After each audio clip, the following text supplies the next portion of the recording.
혹시 여러분 주변에 앞을 보지 못하는 시각 장애인이 있으신가요?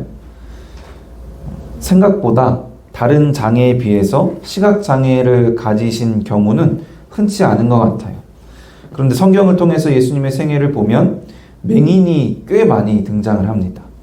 사복음서에 예수님이 맹인을 치유하신 사건이 총 7번이나 나오는데 중복되는 사건을 계산해 봐도 예수님이 맹인을 치유하신 일이 최소 5번입니다. 그리고 예수님의 비유나 교훈의 말씀에서도 예수님이 맹인을 예로 들어 말씀하실 때도 많았습니다. 그래서 궁금해서 찾아보니까 실제로 당시 사회에는 오늘날보다 맹인이 많았을 것이라고 추측된다고 합니다. 우리나라의 실명률이 약 0.4% 정도 된다고 하는데요.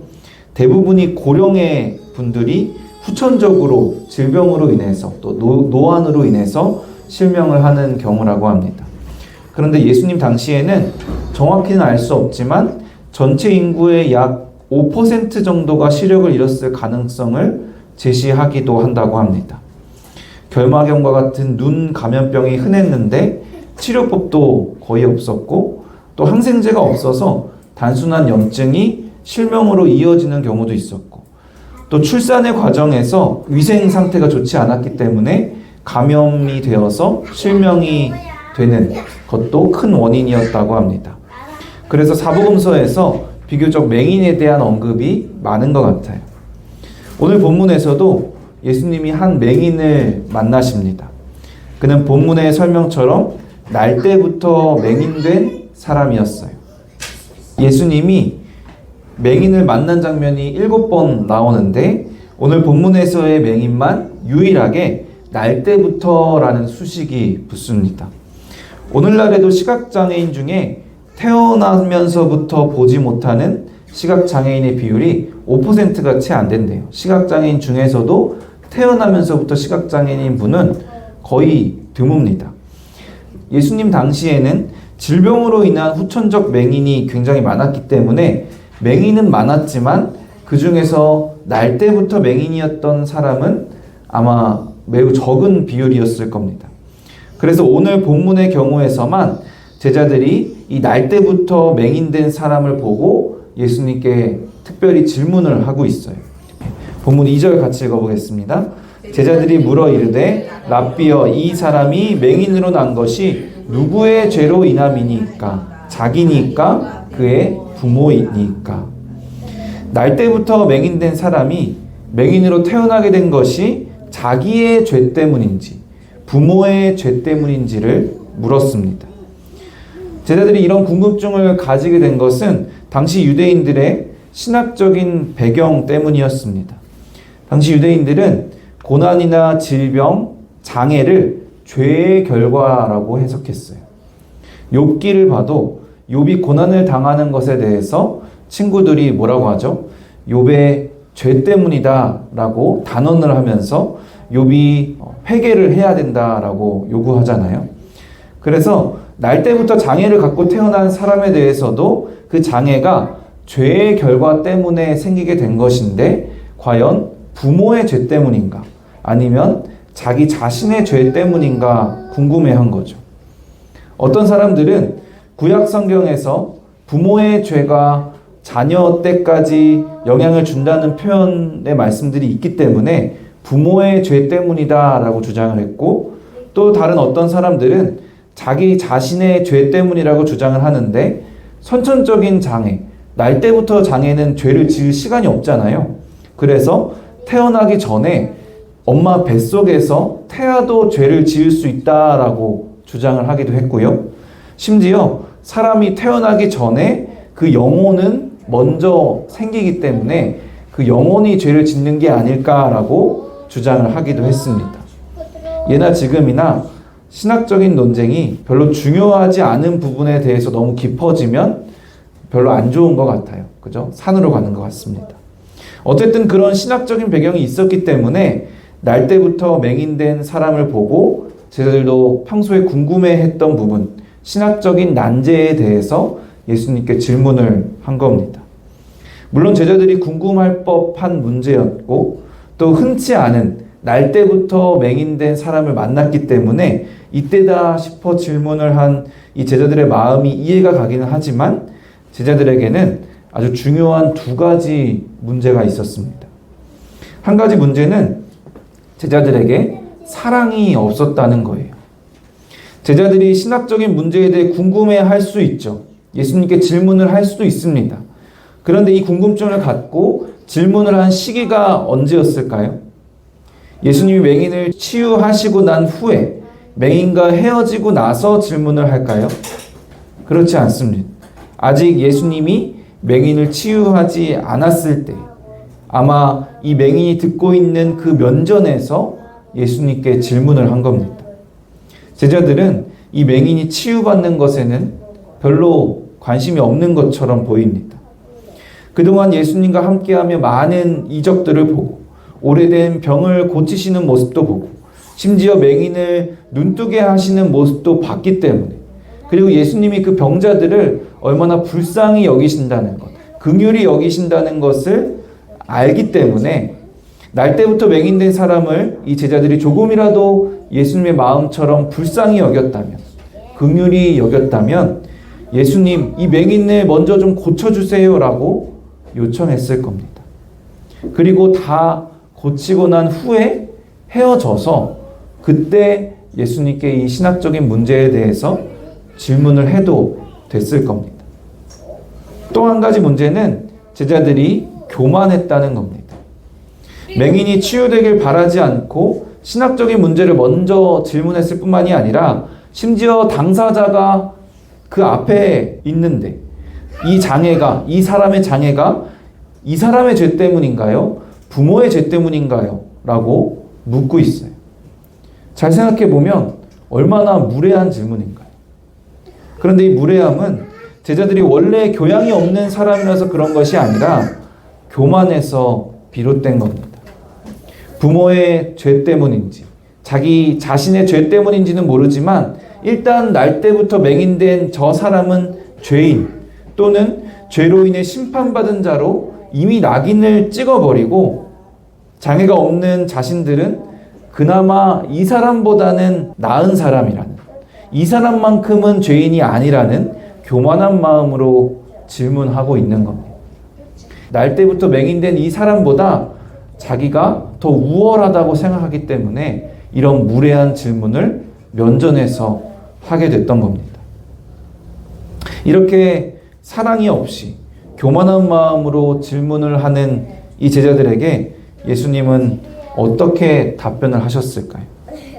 본문 3절 같이 읽어볼까요? 예수께서 대답하시되 그에게서 하나님이 하시는 일을 나타내고자 하심이라. 이 사람이 날 때부터 맹인된 것은 하나님이 하시는 일을 나타내고자 하심이라고 합니다. 하나님의 일을 위해서 이 사람을 일부러 날 때부터 맹인을 만들었다라는 말씀이 아니라 그 장애에 대해서 누구의 책임이냐를 묻고 이론을 따지는 것이 아니라 장애에 대해서, 죄에 대한 벌에 대해서 하나님이 하실 일이 있다라는 것을 말씀하시는 겁니다. 제자들이 죄에 초점을 두고 있는데 하나님께서는 하나님이 하시는 일로 초점을 옮기고 있습니다. 예수님의 관심은, 예수님의 시선은 죄에 있지 않았어요. 부모의 죄냐, 이 사람의 죄냐, 문제의 원인과 이론적인 논쟁에 관심이 있으신 것이 아니라 날 때부터 맹인된 그 사람에게 나타낼 하나님의 일, 그의 회복과 치유, 구원의 역사에 관심이 있으셨습니다. 사랑이 없이 그 사랑의 회복과 구원에 대해서 관심이 없고 이론적인 문제와 신학적인 논쟁에 대해서만 관심을 가졌던 제자들과는 달리 그 맹인을 은근히 정죄하면서 자신들이 더 나은 사람이라는 우월감과 교만한 마음을 가졌던 제자들과는 달리 예수님께서는 아버지 하나님의 사랑의 마음으로 그를 긍휼히 여기시고 그를 회복시키시고 구원하는 일을 바라보셨던 겁니다. 요한복음 3장 17절 말씀처럼 예수님께서 이 땅에 오신 것은 세상을 정죄하려는 것이 아니라 세상에 구원을 얻게 하려고 오셨기 때문에 예수님은 그 맹인의 죄가 아니라 그가 얻을 구원을 바라보셨습니다. 그리고 그 맹인을 낫게 하시기 전에 자신이 누구인지를 알려주셨어요. 내가 세상에 있는 동안에는 세상의 빛이로라. 앞이 보이지 않아서 캄캄한 어둠밖에 없는 이 맹인을 구원하셔서 자신이 빛이 되신다는 사실을 알려주시는데요. 이 맹인에게 내가 너의 빛이라 라고 말씀하시는 것이 아니라 이 세상의 빛이라고 말씀합니다. 이 말씀에 아주 중요한 의미가 있어요. 자신들은 맹인이 아니기 때문에, 앞을 볼 수 있기 때문에 교만한 마음으로 질문했던 이 제자들에게 사실 이 맹인만 죄인이 아니고, 사실 이 맹인만 어둠 가운데 있는 것이 아니고, 이 세상에 죄가 가득하기 때문에, 이 세상에 어둠이 가득하기 때문에 모든 사람들이 빛이 필요하다는 것, 빛이 필요한 어둠 가운데 있다는 것을 말씀하시는 겁니다. 날 때부터 맹인된 사람 앞에서 나는 맹인이 아니니까 저 사람보다 낫다는 우월감, 나는 죄인이 아니라고 생각했던 그 제자들의 교만을 완전히 깨뜨리십니다. 예수님의 제자들도 또 여기에 있는 우리도 날 때부터 맹인된 사람은 아니지만 날 때부터 죄인된 사람입니다. 예수님이 그 맹인을 치유하신 후에 또 나중에 다시 만나셨을 때 이렇게 말씀하셨어요. 요한복음 9장 39절에서 41절입니다. 예수께서 이르시되 내가 심판하러 이 세상에 왔으니 보지 못하는 자들은 보게 하고 보는 자들은 맹인이 되게 하려 함이라 하시니, 바리새인 중에 예수와 함께 있던 자들이 예수께서 이르시되 너희가 맹인이 되었더라면 죄가 없으려니와 본다고 하니 너희 죄가 그대로 있느니라. 예수님은 죄가 아니라 맹인이 구원을 받는 것에 관심이 있으셨는데 또 한 가지 관심이 있으신 게 있었어요. 맹인이 스스로 맹인된 것을 깨닫기를 원하셨습니다.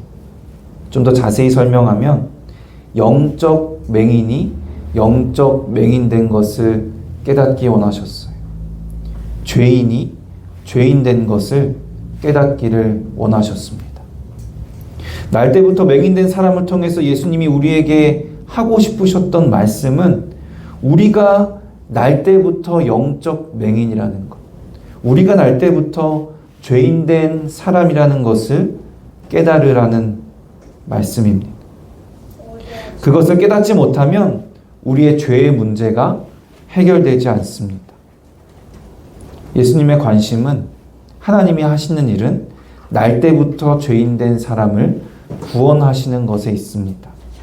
그래서 어둠 가운데 있는 날 때부터 죄인된 우리를 위해서 세상에 빛이 되셨습니다.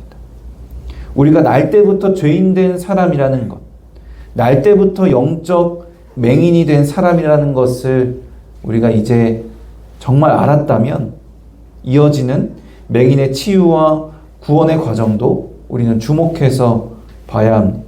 본문 6절 7절 같이 읽어볼까요? 이 말씀을 하시고 땅에 침을 뱉어 진흙을 이겨 그의 눈에 바르시고 이르시되 실로암 못에 가서 씻으라 하시니, 실로암은 번역하면 보냄을 받았다는 뜻이라. 이에 가서 씻고 밝은 눈으로 왔더라.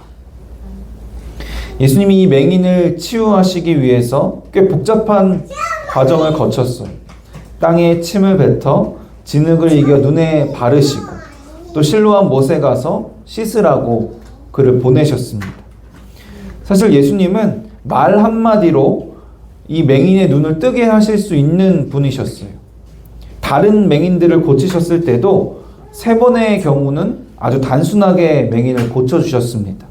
내가 능히 이 일을 할 줄 믿느냐 하시고 믿는다라고 하니까 너희 믿음대로 되라 라는 말씀으로 그 맹인을 낫게 하셨고요.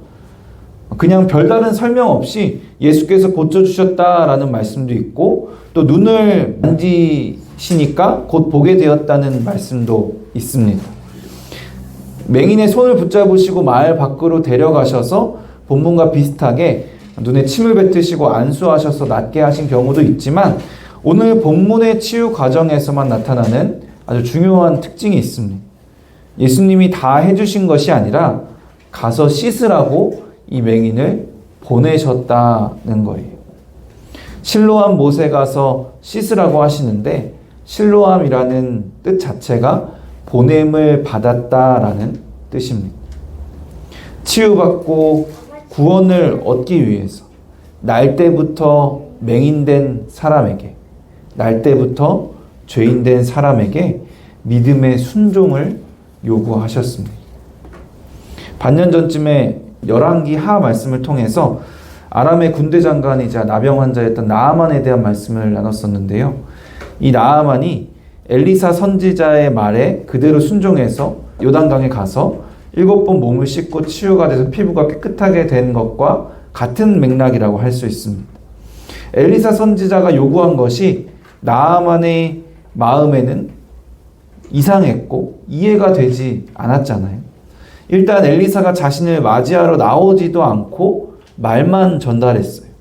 자기 생각에는 엘리사가 직접 와서 여호와의 이름을 부르고 또 상처 부위에 손을 올리고 치료를 해줄 줄 알았는데, 그냥 말만 전했어요. 요단강 가서 7번 씻으라고.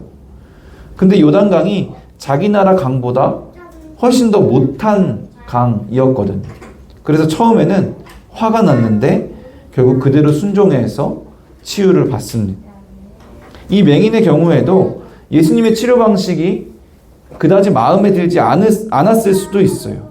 그냥 말씀으로 또는 어떤 신비하고 드라마틱한 방법으로 낫게 하시는 것이 아니라 그냥 실로암 못에 가서 씻으라고 하니까 가뜩이나 눈도 안 보여서 가는 것도 힘들었을 거 아니에요. 가기 귀찮았을 수도 있겠죠. 그런데 예수님이 구원하신다는 것을 믿고 또 자신의 문제를 알고 자신의 문제에 대한 그 고통을 알기 때문에 치유에 대한 간절함으로, 구원에 대한 간절함으로 순종해서 회복하게 되는 겁니다. 보냄을 받은 대로 그대로 가서 구원을 받습니다. 사랑하는 성도 여러분, 날 때부터 맹인된 사람을 볼 때 어떤 시선으로 바라보십니까? 날 때부터 영적 맹인이 된 사람을 볼 때 어떤 시선으로 바라보십니까?